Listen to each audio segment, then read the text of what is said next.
Creatures, let's talk about AEW Dynamite. I don't know, there was missed opportunities here, in my opinion. The order of the show, the way the show flowed, just wasn't what I didn't like it for the most part. And the shoddy camera work tonight, I don't know what was going on. Sometimes the camera would just cut to nothing or cut to random things. And it happened several times throughout the night where it was just like, okay, who is in charge of the camera work? Like, what's going on here? And it was a little bit annoying because it happened several times throughout the night. Now, Adam Copeland does come to the building. He says that since he's been misted, something's going on with him. And to put out his frustrations, he called up Tony Khan and told Tony Khan that he wants a no DQ match with Brody King for the TNT title. So we get that for our main event. Now, we do start off with Orange Cassidy versus Trent Beretta. I have been wanting these two to have a feud for a really long time, and I was actually hoping it would have happened while Orange had the international title. That didn't happen, but whatever, we're moving on. Now, I just have to say, this feud is just not giving me what I thought it was going to give. And something about it kind of feels like they're rushing it. I was just like, wait, Orange Cassidy versus Trent Beretta already? We really haven't truly gotten into this feud at all. And you're giving us this match already. So I was like, okay, maybe somebody's going to interfere and the match is not going to go that long, whatever the situation is. Last week we did see Uncle Don leaving with Orange Cassidy. So this time it was interesting to see Uncle Don this time coming out, but he's on commentary. Matter of fact, he was actually on commentary the whole night. Taz was not there, so he's filling in for Taz. Now, I was just waiting. I was just waiting for things to just become a little bit more interesting. Even the match to me felt very mid. I have been waiting for Trent Beretta to just be fucking aggressive, to truly just let it all out. After you've been friends with Orange Cassidy and gotten no opportunities to do diddly squat, and here you are finally having the opportunity to take your frustration out on him, and I feel like you're barely mad. Something about it just feels like he's not taking it all the way, which to me kind of makes it feels like the story's not going as far as it could have gone. Now, we do have Trent Beretta who takes off the turnbuckle pad. However, referee sees it. Finally, the referee can see something happening. And while he does that, and the referee is confronting him over it, Orange Cassidy goes over on his side of the ring and removes the turnbuckle pad. And he ends up hitting Trent Beretta's head onto it, cheating to take the win.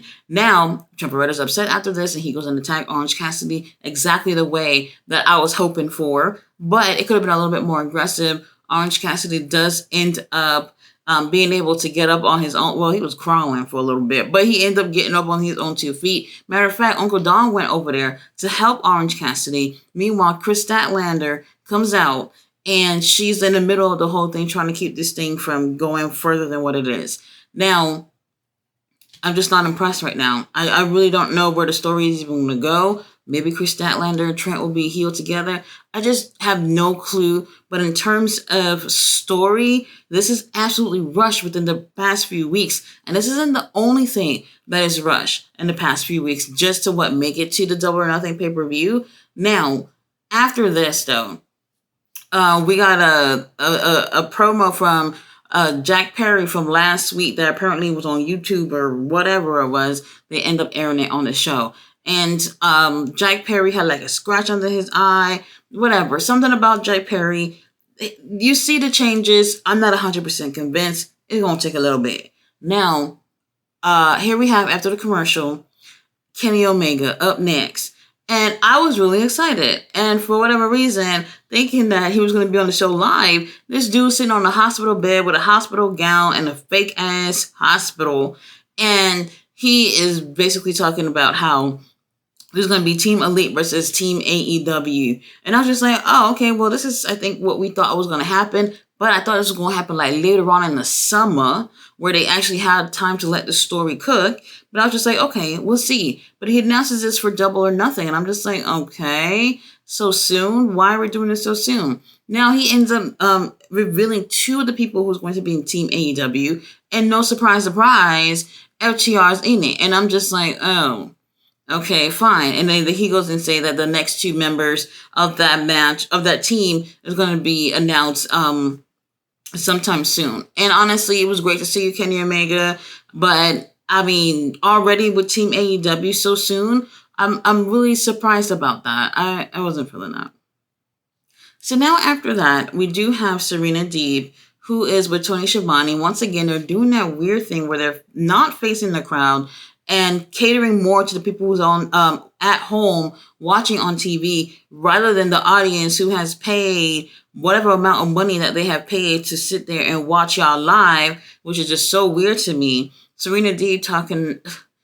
She's boring. She's freaking boring. She's giving up a sob story about how she was injured and had seizures. I do feel bad about that stuff, for real, for real. But this is boring. We're talking about wrestling here. If you're going to give people a sob story, you gotta do it in a way to really get the crowd amped up. And it just did not work out in a way that she conveyed her little struggles. Whatever.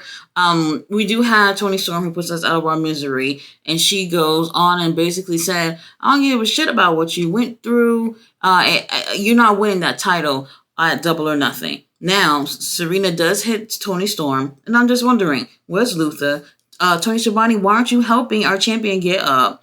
It was a little bit of a funny moment here. But in terms of a promo from Serena Deeb, I get it. You want people to be on your side, telling them the truth about what issues you went through.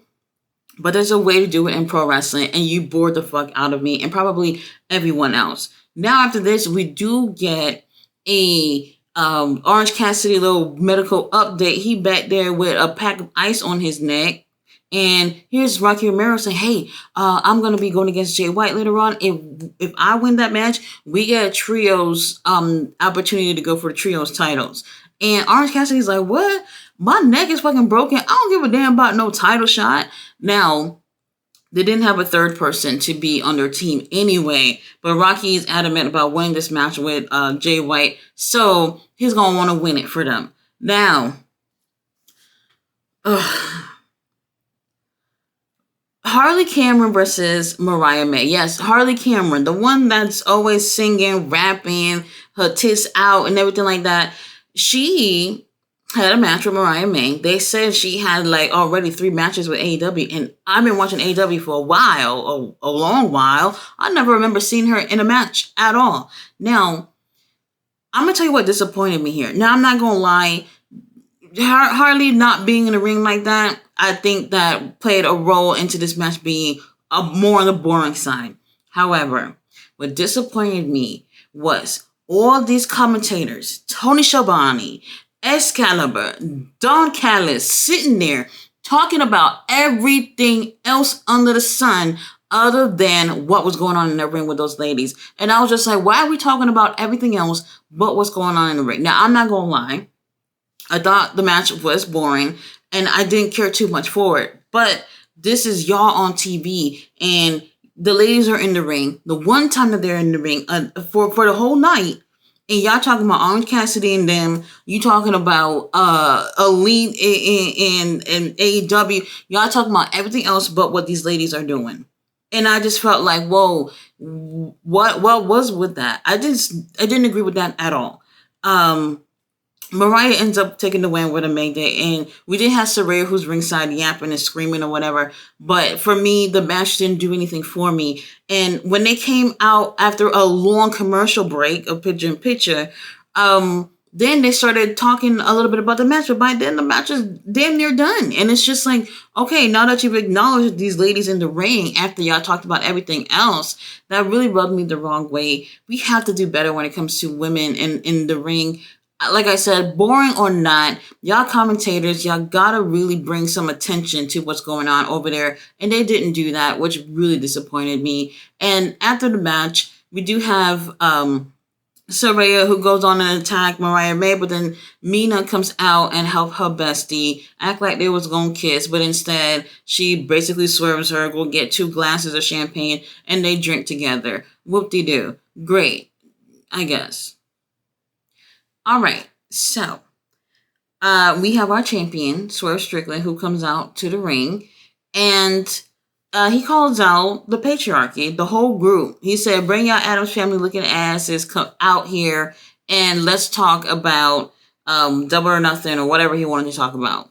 Now they do come out, and Mama Wayne, she looks lovely. She's really into the whole thing. I mean, I wish I could just get out there and just really get into some type of role. Like, I really would be feeling myself if it were me. She's doing great. Love it.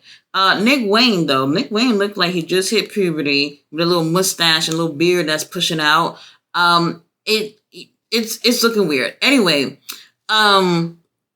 obviously Christian comes out. They're in Canada, so he does throw some jabs at the Canadians in Edmonton, which was always funny. He always does that. And they're booing him. They're not appreciating our stepdaddy. What a shame. Now, we do have Swerve Strickland, who cuts a promo on Christian and basically says, "Hey, I'm gonna make you say something like that you're used to saying, which is 'I quit.'" Basically, talking about the "I quit" match that he had with Adam Copeland. Now, just when we thought that maybe our stepdaddy and Luchasaurus and Nick Wayne was going to get in the ring, we have the Mobile Embassy coming from behind with Swerve, and they're pretty much standing in solidarity with Swerve. And Swerve is acknowledging being there and how, if our stepdaddy had the balls, he'd come in that ring and do something, but he won't. So then I'm just thinking, okay, finally, I've been asking for the Mobile Embassy to come out with Swerve. Like, where have they been? But then here comes the Mobile Embassy attacking Swerve. Now that really got me. I was not expecting that at all. I was like, my jaw dropped because I just didn't expect it. I didn't want that anyway. Now they attack him or whatnot, and the whole time, Christian and the patriarch, they're just standing there like, well, thank you for making our jobs easier. We don't even have to do anything. And they end up putting Swerve through the commentary table so early on in the night. And really, I was so surprised about this. Now, Prince Nana did not come out with Swerve. And in hindsight, I think it makes sense because if Prince Nana was there, he would have had to witness this happen and then pick a side, either the Mobile Embassy or Swerve Strickland. And in my opinion, it's not something that anybody's going to want to see be done so quickly. So I'm glad he actually wasn't there.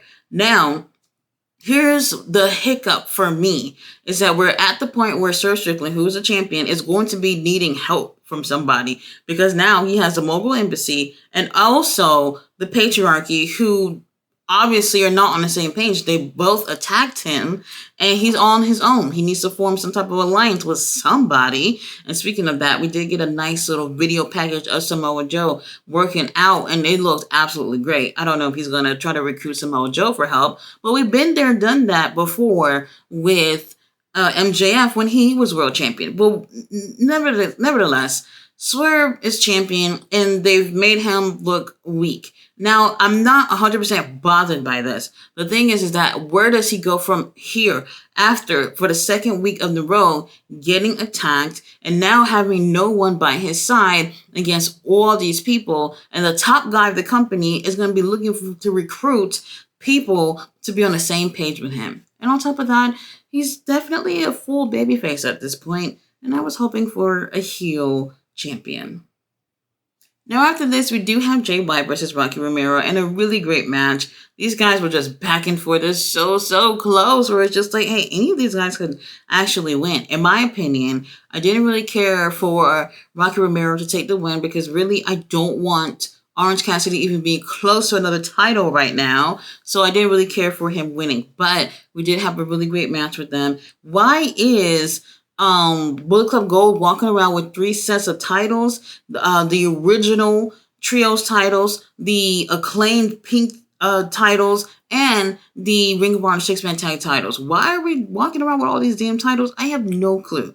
Now, great match. I did enjoy the match a lot. Rocky has been killing it. Even though he's not taking the wins, he's always looking so great in the ring, and I absolutely enjoy him. Now, after what seemed to be so close between the two of these guys, Jay White ends up taking the win with a Blade Runner, and it was just absolutely beautiful. They do attack Rocky, obviously, after this, but then Pac comes out, and it was great to see that. So maybe we're going to see Pac versus Jay White. That would be absolutely lovely. Now, if I could just skip this part. Chris Jericho and Big Bill, they go on against two jobbers, and it was Jericho who started off, but then Big Bill take the rest of the match, where we just have Chris Jericho just standing off on the side and just pretty much waiting for Big Bill to take the pin and take the win for the team. Chris Jericho is wearing trunks again, and I absolutely, my eyes, if I could just scratch them out, that would be lovely. I don't think he looks great. I don't think he's at the age or shape right now. Let's just say that, shape, to be wearing trunks. It doesn't look that great on him. Now, after this, I just thought they were going to celebrate and leave, but then someone hands over Chris Jericho a microphone. Lord have mercy. He's doing all this talking, and it's really annoying with this kindergarten wave that he keeps doing, this big-ass smile, and I'm just like, he's really digging into our skin. And you know what, the Canadian crowd, they're not so bothered. They're cheering for him until he starts insulting Edmonton, which just seems to be the butt of the joke when it comes to Canada at this point. And in my opinion, I just didn't really care for it. But then here comes Tony Schiavone out of the blue, coming to tell Chris Jericho in the ring that Hook is going to be returning next week. And I said, Hook, who's been gone for 2 weeks? Y'all going to have a celebration return for Hook, who's been gone for 2 weeks? Meanwhile, where was the celebration for people who's been gone for like 2 years, like Kyle O'Reilly when he returned? Hook has been gone for 2 fucking weeks. That is nothing but a little mini vacation. I don't understand what we need to be celebrating about Hook being here next week. Whatever happens with that, I'm actually already over it. I can care less. Now, we do have our main event, Adam Copeland, Brody King, for the TNT title. This is a no DQ match, and this is actually a really great way to end the show. Now, I kept thinking, like, why are we getting this? We already kind of got this match already a few weeks ago when they had the mixed tag match, when the ladies really didn't do a damn thing, like, for real. They weren't really in the ring until just the very last few seconds of the match. Now, here we have where it's like, okay, well, we're giving you guys this again, but we're going to give it to you in a different way, which is in a no DQ way. And I was like, okay, I could take that. We had tables, we had chairs, no ladders. I'll take that. And it was really, really entertaining. Brody King was busted wide open, okay, bleeding like crazy. His face was absolutely just red. And we had Adam Copeland, who came out with this white and red getup, basically influenced by the Canadian flag. And it looks really, really nice. I really did enjoy this look from him. But he was just all in red by the middle of the match with Brody King's blood all over. Best spot of the night is Adam spearing Brody King onto a table outside of the ring. It was absolutely a beautiful spot.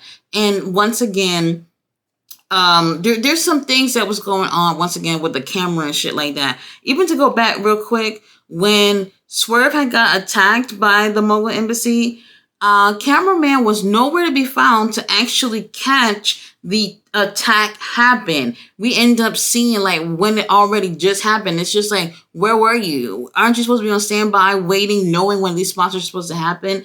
This kind of stuff that happened all throughout the night really put a damper on the show. And it happened a lot of times during really important spots in the show. Tony Khan, your team, whatever, y'all need to get it together. Great match with Adam Copeland and Brody King. Adam obviously takes the win to retain. And man, Adam Copeland, I don't give a damn what anybody's saying about Adam being in AEW. I think he's been doing a phenomenal job with him being in a new environment. I know it's not WWE. Maybe they don't have as much viewers or whatever situation is, but he is putting himself in really great matches and he's working really hard. And I absolutely enjoy that. Now, after the match, Brody King, he does attack Adam, and then Kyle O'Reilly, of all people, come out for the save, and everything's good. Now, just when I thought the show was over, Mercedes Moné does a backstage interview.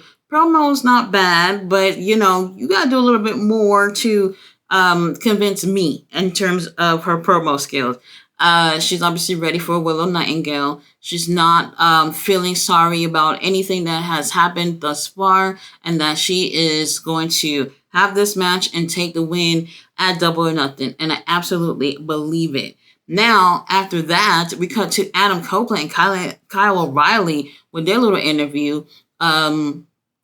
Kyle said, "Hey, I came out there and helped your ass. How about you give me a title shot on Collision?" And I'm just like, "Well, damn. So you just helped him just so you can get your title shot?" And then Adam Copeland was like, "So damn, you just helped me just to get a title shot?" And they shake on it. They're gonna have their match on Collision. I mean, after that bloody match that he had with Brody King, I am so surprised that they didn't wait for like next week or something.